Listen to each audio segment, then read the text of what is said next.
अस्सलाम वालेकुम दोस्तों, इनसाइड पे मौजूद फकर में खुशामदीद। कहते कितने गए जोजे, सारे नटपट गए ने। इमरान खान साहब ने ये जोजों वाली बात करके एक मरतबा फिर चौधरी परवेज़ इलाही साहब के लिए एक नई मुश्किल पैदा कर दी है और बताया ये जा रहा है कि इमरान खान साहब सुप्रीम कोर्ट ऑफ पाकिस्तान की तरफ से जो अभी तक अमल दरामद बेंच नहीं बनाया जा सका और इस किस्म की कोई फर्दर कार्रवाई नहीं की जा सकी, इस पर इमरान खान साहब चौधरी परवेज़ इलाही पर बरम हो गया, क्योंकि जिस जगह तो हाथ पाना चाहते हैं उतने हाथ पै नहीं रहा और वहाँ पर जो प्रॉब्लम्स हैं वो अब आगे बढ़ती चली जा रही हैं। और यही वजह है कि इमरान खान साहब ने चौधरी परवेज़ इलाही साहब को एक ताने भरा एक सख्त किस्म का पैगाम भेजा है और उनको ये बताने की कोशिश की है कि जनाब आपने कुछ चीज़ों की जिम्मेदारी ली थी, आपने बताया था कि कहाँ कहाँ पर आपने हमें फैसिलिटेट करना है, आपने बताया था कि दमादे आला की कैसे कैसे खदमात हासिल करनी है, आपने बताया था कि किस किस जगह पर आपने किस किस तरीके से हमारी जो बरीक किस्म की वारदातें हैं इससे हमारी जान छुड़ानी है। लेकिन जब टाइम आ गया है तुसी लापता हो गए, पैन है गल सानू वारा नहीं खा रही। और यही वजह है कि इमरान खान साहब के इस रवैये ने चौधरी परवेज़ इलाही साहब के लिए ज़मान पार की हदूद के अंदर जो दाखिला है उस पर खासी हद तक पाबंदी लगा दी है। और इमरान खान साहब के ये जो चौधरी परवेज़ इलाही साहब से जो डिस्टेंस है, मेरा ख्याल है कि इसके अंदर कुछ इजाफा होता चला जा रहा है। ताज़ा तरीन वाक़या ये है जनाब कि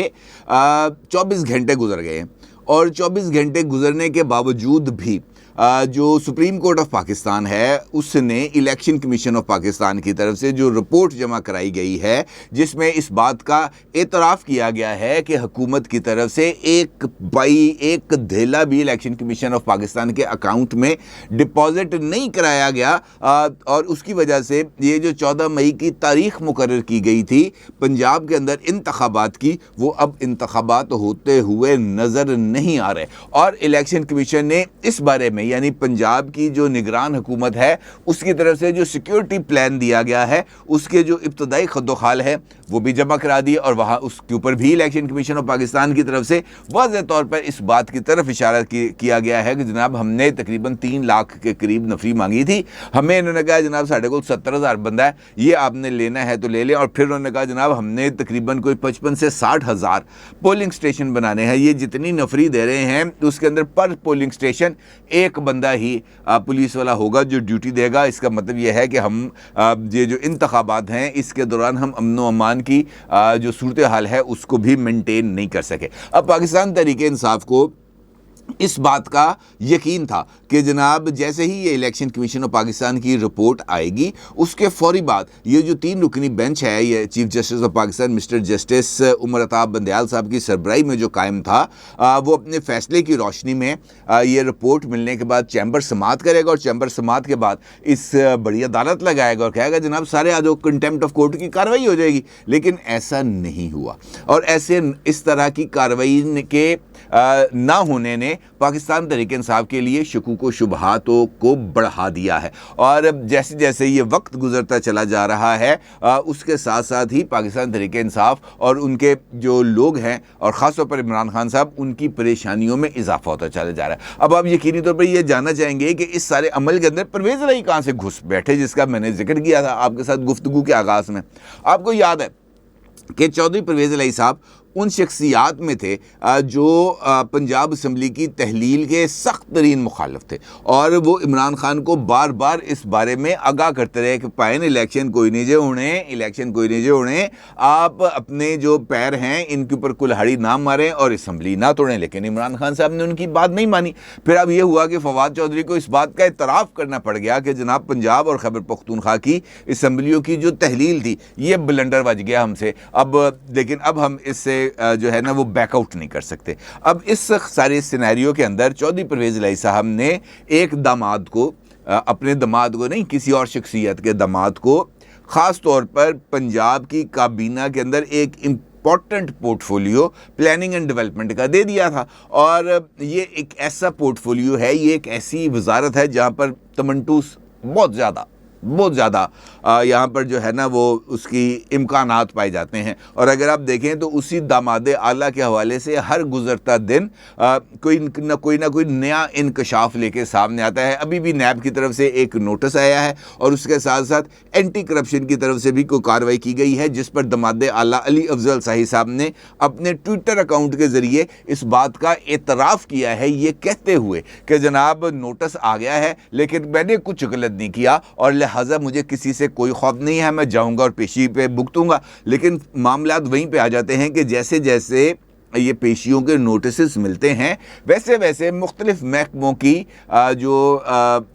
मुख्तलिफ अदालतों के अंदर ना सिर्फ तलबी होती है बल्कि उनके कान मरोड़ने के अमल का आगाज़ भी हो जाता है और उसके बाद फिर वो जो महकमे हैं वो कार्रवाइयों से थोड़ा सा पीछे हटना शुरू हो जाता है। बल्कि आपको याद होगा कि एक ऑडियो आई थी सामने जो चौधरी परवेज़ इलाही साहब की थी, सुप्रीम कोर्ट ऑफ पाकिस्तान के एक जज मिस्टर जस्टिस मुज़ाहर अली अकबर नकवी साहब के साथ, और उसके साथ साथ एक और ऑडियो भी आई थी जहां पर वो जो है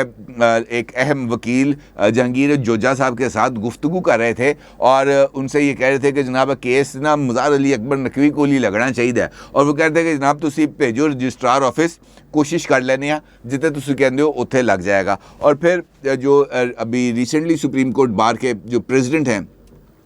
ज़ुबैरी साहब, उनके साथ भी वो गुफ्तगू उनकी सामने आई थी। अब कहने का मतलब ये है कि आपने खुद यानी चौधरी परवेज़ इलाही साहब ने इमरान खान को इस बारे में आगाह किया कि जनाब हमारी मुख्तलिफ जगहों के ऊपर बहुत ज़्यादा पेनिट्रेशन है, आपको घबराने की ज़रूरत नहीं है, अदालतों का महाज आप मुझ पर छोड़ दें, मैं इसको संभाल लूँगा। लेकिन वो संभाला नहीं जा सका। अभी एक कोर्ट टेस्ट आ गया है चौधरी परवेज़ इलाही साहब के लिए। हुआ ये है कि दो जर्नलिस्ट हैं,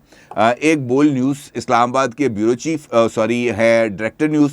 जनाब समी इब्राहिम साहब, दूसरे हैं ARY के दी रिपोर्टर्स के जनाब चौधरी गुलाम हुसैन साहब। अब इन दोनों की तरफ से एक दरख्वास्त है जो दायर कर दी गई है लाहौर हाई कोर्ट में और इस दरख्वास्त के अंदर मौक़िफ़ इख्तियार किया गया है ये कहते हुए कि जनाब ये जो सुप्रीम कोर्ट ऑफ पाकिस्तान के लिए जो अभी रिसेंटली बिल पास किया गया है supreme court rules and procedure bill, ये जो है एक मेलफ आईडी है और इस बिल के नाफिजुल अमल होने से बहुत ज़्यादा जो सुप्रीम कोर्ट ऑफ पाकिस्तान है उसकी जो आज़ादी है वो सल्ब हो जाएगी। अब ये दोनों लोगों ने ख्वाजा अहमद जो है ख्वाजा तारिक रहीम साहब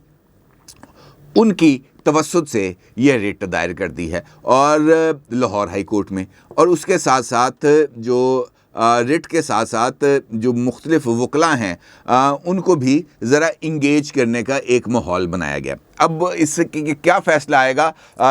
ये तो अब आपको थोड़ा सा आगे चल के पता चल जाएगा। कहने का मतलब ये है कि चौधरी परवेज़ इलाही साहब के ज़िम्मे अब तक जो टास्क लगे हैं वो टास्क कंप्लीट नहीं हो सके, जिसकी वजह से इमरान खान साहब अब एक मरतबा फिर चौधरी परवेज़ इलाही साहब को ज़रा थोड़ा सा उन्होंने आड़े हाथों लिया है और उनके साथ जो गुफ्तगू की है वो गुफ्तगू कुछ ज़्यादा नामुनासिब जो है वो फेस के अंदर चलेगी, जहाँ पर उन्होंने उनको ये ताने दिए कि वो कितने रह गए तेरे चोजे जूझे, लिहाजा सामने जरा काम करना सी वो तो तेरे को होंदा नहीं। इस किस्म की को वाकफाने हाल कहते हैं, इस तरह की उनकी गुफ्तगू हुई है और वो एक मरतबा फिर बरम हो गए। अब चौधरी फवाद चौधरी हों, फैसल चौधरी हों या दीगर लोग हों, इन सब ने भी इमरान खान साहब को यही बात बताई हुई है कि जनाब जजन तो फिक्र नहीं करनी है, हमारे वहाँ पे अच्छे हाथ पाँव पड़ते हैं। अब जब आपने ये बातें कह देते हैं फिर आपको वो कहते हैं ना पंजाबी में हाथों की लगाई हुई दांतों से खोलना पड़ती है। फिर बाज़ दफ़ा ऐसे ही होता है। लाहौर में मीडिया से गुफ्तगू करते हुए अगर फवाद चौधरी साहब को ताना देना पड़ जाए या उनको सुप्रीम कोर्ट ऑफ पाकिस्तान को चैलेंज करना पड़ जाए तो फिर इसका मतलब ये है कि वो जो इस वक्त चीज़ों को मैनेज जिस तरीके से करना चाह रहे थे वो मैनेज नहीं हो रही। ठीक है जी। अब वो मैनेज क्यों नहीं हो रही? मैनेज इस वजह से नहीं हो रही कि बाकी लोग भी जो बैठे हुए हैं वो हाथ पे हाथ रख के तो नहीं बैठे हुए। अगर कल अटर्नी जनरल जो हैं वो शटलिंग करते रहे हैं प्राइम मिनिस्टर ऑफिस से सुप्रीम कोर्ट बिल्डिंग से प्राइम मिनिस्टर ऑफिस, तो कोई ना कोई वजह तो होगी ना। किसी काम के लिए आ जा रहे होंगे ना। और उसके बाद अगर दो सीनियर जजेस यानी जस्टिस काजी फाइज ईसा साहब और मोअज़्ज़ज़ चीफ जस्टिस ऑफ पाकिस्तान अगर 24 घंटे के दौरान 2 मरतबा मिलते हैं, 40-40 मिनट, 1-1 घंटे की उनकी मुलाकात होती है, तो ये तमाम चीज़ें भी जो है वो खारिज ज़िल्लत नहीं होती। इसका मतलब ये होता है कि चीज़ों को सेटल किया जा रहा है। ये बताया जा रहा है कि जनाब ये जो बाउंड्रीज़ हैं इनके अंदर रहना है, इससे हमने बाहर नहीं निकलना। और फिर डेवलपमेंट ये हो जाए कि ये जो 24 घंटे गुजरने के बावजूद एक जानिब अदालत ना लगे और उसकी बजाय अदालत लगने की बजाय जजेस की अपॉइंटमेंट के लिए 13 अप्रैल को जुडिशल कमीशन का इजलास तलब कर लिया जाए। इजलास तलब कर लिया जाए तो इसका मतलब ये है कि कुछ और चीज़ों की डेवलपमेंट हो रही है। और जब इस तरह की डेवलपमेंट सामने आए तो फिर चुप रहना बनता नहीं है, फिर चौधरी परवेज़ इलाही की क्लास लेना ही बनता है। लेकिन फवाद चौधरी साहब भी उसी ज़िम्रे में आते हैं, फिर ज़रा उनकी भी क्वाली होती है। और जब उनकी क्वाली होती है तो फिर वो ज़मान पाक से बाहर निकलते हैं, बाहर मीडिया के साथ गुफ्तगू करते हैं और फिर गुफ्तगू करते हुए वो सुप्रीम कोर्ट को ताने देते हैं। और ताने देते साथ वो नहीं कहते जड़े नहीं पुरानियाँ माइयाँ बददुआवां देने जा तेरा कख न रहे, इस किस्म की सिचुएशन डेवलप हो जाती है। वो ये कहते हैं कि जनाब सुप्रीम कोर्ट ने अपने फैसले पर अमल दरामद ना कराया तो बतौर इदारा उसका वजूद ही खत्म हो जाएगा। क्या कहते हैं फवाद चौधरी साहब कि अगर सुप्रीम कोर्ट ने अपने फैसले पर यानी 14 मई को इंतखाबात के हवाले से अपने फैसले पर अमल ना कराया तो बतौर इदारा उसका वजूद ही ख़त्म हो जाएगा। अब अगर अमल दरामद नहीं होता, जिस तरह इलेक्शन कमीशन ऑफ पाकिस्तान ने बड़े क्लैरिटी के साथ कह दिया कि जनाब दमड़ी नहीं आई हमारे पास, फिर उन्होंने ये बता दिया कि जनाब सिक्योरिटी नहीं मिल रही, तो फिर इलेक्शंस कैसे होंगे? फिर उसके लिए यही होगा ना कि आर्टिकल 190 के तहत सुप्रीम कोर्ट ऑर्डर पास करेगी कि जनाब ये आपने करना है। और अब तक ये पैसे ना मिलने पर जो पार्लियामेंट है उसके ख़िलाफ़ कंटेम्प्ट की कार्रवाई होगी, क्योंकि इस मरतबा तो पूरी की पूरी पार्लियामेंट ही दोषी बन गई ना, क्योंकि जो बिल आ गया है इलेक्शन कमीशन को पैसे देने का वो आ गया है पार्लियामेंट में, काबीना ने भेज दिया पार्लियामेंट में, क्योंकि ये भी सुप्रीम कोर्ट का फैसला था ना कि जनाब वज़ीर आज़म कल्ला कुछ नहीं कर सकता, वो काबीना का पाबंद है। अब काबीना के सामने वज़ीर आज़म ने प्रपोजल रखी कि जनाब सुप्रीम कोर्ट का आर्डर है, हमने पैसे देने हैं। काबीना कहती है कि नहीं जनाब ये फैसला हमने नहीं करना, ये फैसला पार्लियामेंट करेगी। तो कल्ला वज़ीर आज़म बेचारा की करेगा, कुछ नहीं कर सकता, वो चली जाएगी। रिक्वेस्ट आ गई पार्लियामेंट में, अब पार्लियामेंट ने उसका फ़ैसला करना है और उसके बाद ही इस बारे में कोई हतमी फ़ैसला होगा कि जनाब ये कहानी ने कहाँ पे जाके ख़त्म होना है। अब इस चक्कर के अंदर या तो ऑप्शन ये रह जाएगा कि जो ऑर्डर है वो पास किया जाएगा कि जनाब पैसे दें, वो कहेंगे जनाब पार्लियामेंट ने बिल मंजूर नहीं किया, जब बिल मंजूर नहीं हुआ तो हम पैसे कहाँ से दें? वो कहेंगे अच्छा जी ये जो है पैसे ना देना कंटेम्प्ट ऑफ कोर्ट है, तो आ जाओ सारे। वज़ीर आज़म कहेगा कि जनाब सुप्रीम कोर्ट के इस फैसले के मुताबिक ये जो काबीना है इसका मुझे पाबंद किया गया। वो कहेंगे जी बुलाओ काबीना, काबीना बुलाएंगे, काबीना कहेगी जनाब हमने तो कोई गैर आईनी काम नहीं किया, हम ये वज़न नहीं उठा सकते थे क्योंकि IMF के साथ हमारा मुआहदा है और उसके चक्कर के अंदर हमने इस बिल को भेज दिया पार्लियामेंट में। अब पार्लियामेंट तो कहेंगे अच्छा जी पार्लियामेंट चलेगा, पूरी पार्लियामेंट बुलाओ। क्या ऐसे हो सकता है? नहीं हो सकता। लिहाजा ये जो गुस्सा है, अब ये जो फ्रस्ट्रेशन है, ये अब नेक्स्ट लेवल पर जाती हुई नज़र आएगी। और उसके साथ ये जो ख्वाहिशें हैं मुख्तलिफ़ लोगों की कि जनाब अदालती अहकामात पर अमल दरामद ना होने पर जो है वो शहबाज शरीफ भी नाअहल हो जाएंगे, काबीना भी नाअहल हो जाएगी, पार्लियामेंट भी चले जाएंगे, ये सिर्फ जो है वो ख्वाब और ख़याल की बातें हैं, ये हसरतें हैं। मेरा ख्याल है कि इन हसरतों के अभी पूरा होने का वक्त नहीं आया। लिहाजा इस वक्त जो सिचुएशन है वो बहुत ही ज़्यादा पाकिस्तान तहरीक इंसाफ के लिए थोड़ी सी क्रिटिकल होती जा रही है। और अगर मैं आपसे ये कहूँ कि आज भी वकला जो हैं उनको कॉल दी गई थी सुबह 11 बजे आज़ादी जो इंसाफ है उसके तहफ़्फ़ुज़ के लिए जो हैं एतज़ाज़ एहसन साहब, उन्होंने एक वीडियो बयान जारी किया था। उनके सारे वकील सुबह 11 बजे पहुँचे जनाब सुप्रीम कोर्ट के बाहर और वहाँ पर उनके साथ इजहार यकजहती करे और उनसे कहे कि जनाब हम आइन की सुप्रीमेसी पर किसी तरह का कोई कंप्रोमाइज़ नहीं कर सकते। बल्कि एतज़ाज़ एहसन साहब ने अपने वीडियो बयान के अंदर वो जो उन्होंने प्ले कार्ड्स रखने थे उसके ऊपर उन्होंने नारे भी डिक्टेट कराए थे कि ये वाले नारे लेकर आपने वहाँ पर प्ले कार्ड्स लेके खड़े होना है। सुबह 11 बजे 20 के करीब वकला थे और उसके बाद जो वक्त गुजरने के बाद जब इस मुजाहरे का आगाज़ हुआ तो ये तस्वीर आप अपनी स्क्रीन पर देख सकते हैं। आप इससे अंदाज़ा लगा सकते हैं कि सुप्रीम कोर्ट के बाहर कितनी बड़ी तादाद जो है वो इस प्रोटेस्ट के अरूज के मौके पर खड़ी थी।